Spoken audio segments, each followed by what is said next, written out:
భారతదేశంలోని కర్ణాటక రాష్ట్రంలో ఉన్న హంపి దాని గొప్ప చరిత్ర మరియు అద్భుతమైన వాస్తుశిల్పానికి ప్రసిద్ధి చెందిన యునెస్కో ప్రపంచ వారసత్వ ప్రదేశం. ఒకప్పుడు 14వ శతాబ్దంలో విజయనగర సామ్రాజ్యం యొక్క అభివృద్ధి చెందుతున్న రాజధాని. హంపి ఇప్పుడు సామ్రాజ్యం యొక్క వైభవం మరియు ఐశ్వర్యానికి అద్భుతమైన నిదర్శనంగా నిలుస్తోంది.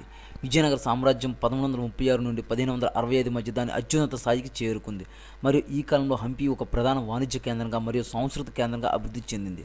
పర్షియా, పోర్చుగల్ మరియు ఇతర సుదూర ప్రాంతాల నుండి వ్యాపారులను ఆకర్షిస్తూ ఈ నగరం ఆ సమయంలో అత్యంత సంపన్నమైన నగరాల్లో ఒకటిగా ప్రసిద్ధి చెందింది.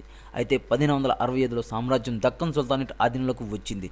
చివరికి హంపి క్షీణతకు దారితీసింది.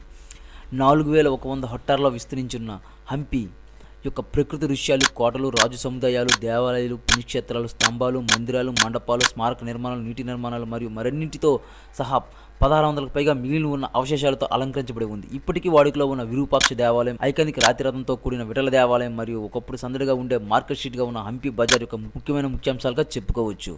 నగరం యొక్క ప్రత్యేక స్థలాకృతి, కఠినమైన భూభాగం మరియు భారీ బండరాలతో నిండిన కొండలలో గుర్తించబడింది. సమస్యాత్మక ఆకర్షణగా జోడిస్తుంది. హంపి యొక్క నిర్మాణ అద్భుతాలు, దాని చారిత్రక ప్రాముఖ్యత మరియు సుందరమైన సెట్టింగ్లతో కలిపి ఇది చరిత్ర ప్రియులను మరియు యాత్రికులకు తప్పక సందర్శించవలసిన గమ్యస్థానంగా మారింది. ఈ హంపిని ఇదివరకు మీరు చూసుంటే కామెంట్లో కామెంట్ చేయండి ఏది మీకు అక్కడ బాగా నచ్చిందో. అలాగే ఈ వీడియో నచ్చితే లైక్ చేయండి. ఇలాంటి మరింత పెద్ద వీడియోతో మీ ముందుకు రావాలనుకుంటే ఖచ్చితంగా ఈ వీడియోలో కొన్ని కామెంట్స్లు మీవై ఉండాలి. మరింత కలిసి మరి వీడియోలో మళ్ళీ కలుద్దాం.